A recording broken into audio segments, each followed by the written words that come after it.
Assalamualaikum warahmatullahi wabarakatuh. Saya di sini akan melakukan presentasi terkait rangkuman jurnal yang saya ambil dengan judul Analisis Portofolio Saham dengan metode CAPM dan metode Markowitz. Sebelumnya izin memperkenalkan diri. Nama saya Hartanti Sinaga dengan NIM 240301020281, mata kuliah Analisis Sekuritas dan Portofolio, kelas AK 504, dosen pengampu Syahid Abdullah.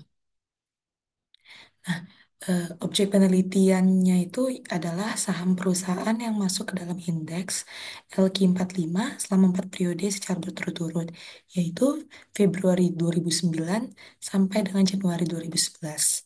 Berdasarkan teknik pengambilan sampel, terdapat 19 perusahaan yang menjadi sampel penelitian diantaranya yaitu AALI, Adaro, Antam, HSII, BBCA, BBRI, BDMN, BMRI, INCO, INDF, ISAT, MEDC, PGAS, PTBA, SMCB, TINS, TLKM, UNSP, dan UNTR. Nah, masalah penelitiannya yang diangkat ada 4, yaitu bagaimanakah hasil return yang diharapkan pada masing-masing saham, bagaimana memilih saham terbaik dengan kriteria coefficient of variation minimum, bagaimana mendapatkan komposisi portofolio saham yang optimal, dan manakah saham yang paling menguntungkan untuk berinvestasi dari sampel yang telah dipilih. Tujuan penelitiannya adalah untuk mengetahui hasil yang diharapkan dan memilih saham terbaik untuk mendapatkan komposisi portofolio yang optimal dan menguntungkan untuk berinvestasi. Metode penelitiannya, jenis penelitian yang digunakan oleh peneliti adalah metode penelitian deskriptif dan time horizon secara cross-seksional. Penelitian menggunakan beberapa metode analisis dalam mencapai tujuan penelitian, yaitu CAPM atau Capital Asset Pricing Model, Coefficient of Variation, dan teori portofolio model Markowitz.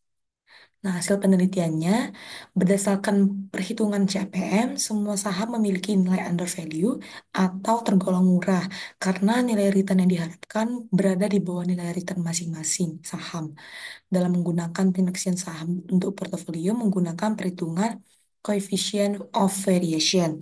Berdasarkan hasil perhitungan return average 19 saham tersebut memiliki return yang bernilai positif. Namun terdapat beberapa saham yang memiliki return negatif. Di antaranya PTBA, Telkom, AALI, ISAT, dan UNSP. Peringkat yang dibuat berdasarkan perhitungan CV paling kecil yaitu UNTR, SMCB, ASII, INDF, BBRI, BBCA, BMRI, MEDC, INCO, BDMN. Nah, selanjutnya dilakukanlah uji korelasi dari tiap-tiap saham tersebut. Koefisien korelasi menunjukkan besarnya hubungan pergerakan antara dua saham relatif terhadap masing-masing deviasinya. Nilai dari koefisien korelasi berkisar dari +1 sampai dengan -1. Setelah mendapatkan data korelasi antara 10 saham tersebut, penulis melakukan kalkulasi untuk mencari nilai covariance dari tiap saham dengan saham lain. Covariance dapat dihitung dengan melakukan perkalian antara korelasi yang didapat sebelumnya dengan standar deviasi saham tersebut. Nah, setelah mendapatkan nilai covariance, selanjutnya menentukan alokasi saham sementara untuk menghitung return portofolio dan risiko portofolio, yaitu dengan menentukan weight tiap saham-saham sebagai kadar proporsi portofolio. 10 saham tersebut dibagi weight-nya secara rata sebesar 10% untuk setiap saham. Setelah mendapatkan hasil dari portofolio 10 saham tersebut, maka penulis melakukan perbandingan dengan membuat portofolio 5 saham yang weight-nya juga dibagi sama rata. 5 saham ini dipilih juga berdasarkan koefisien variance. Dalam menganalisis portofolio 5 saham ini, tahap-tahap yang dilakukan penulis sama dengan saat menganalisis portofolio 10 saham. Artinya dilakukan penilaian ulang. Setelah mendapatkan kesimpulan bahwa portofolio 5 saham lebih menguntungkan daripada portofolio 10 saham, kemudian penulis melakukan optimalisasi portofolio 5 saham dengan menghitung kemungkinan-kemungkinan yang dapat terjadi untuk mendapatkan komposisi-komposisi portofolio yang terbaik. Penulis mengasumsikan kemungkinan yang terjadi pada pembobotan berupa weight minimal 10% dan weight memiliki nilai kelipatan dari 10% dengan weight dari 5 saham tersebut jika dijumlahkan bernilai 100%. Setelah melakukan perhitungan akan kemungkinan-kemungkinan yang ada, penulis mendapatkan 120 portofolio dengan komposisi yang berbeda.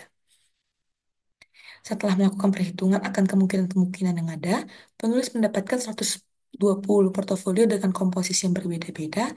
Kemudian berdasarkan 120 portofolio tersebut, terdapat tiga portofolio optimal, yaitu berdasarkan return tertinggi, terdapat pada portofolio kedua berdasarkan return risiko terkecil, terdapat pada portofolio ke-29, dan berdasarkan CV terkecil terdapat pada portofolio ke-9. Dengan demikian, maka daftar saham yang paling menguntungkan adalah UNTR, SMCB, ASII, INDF, dan BBRI. Sekian presentasi dari saya. Mohon maaf jika terdapat kekurangan. Terima kasih dan Assalamualaikum warahmatullahi wabarakatuh.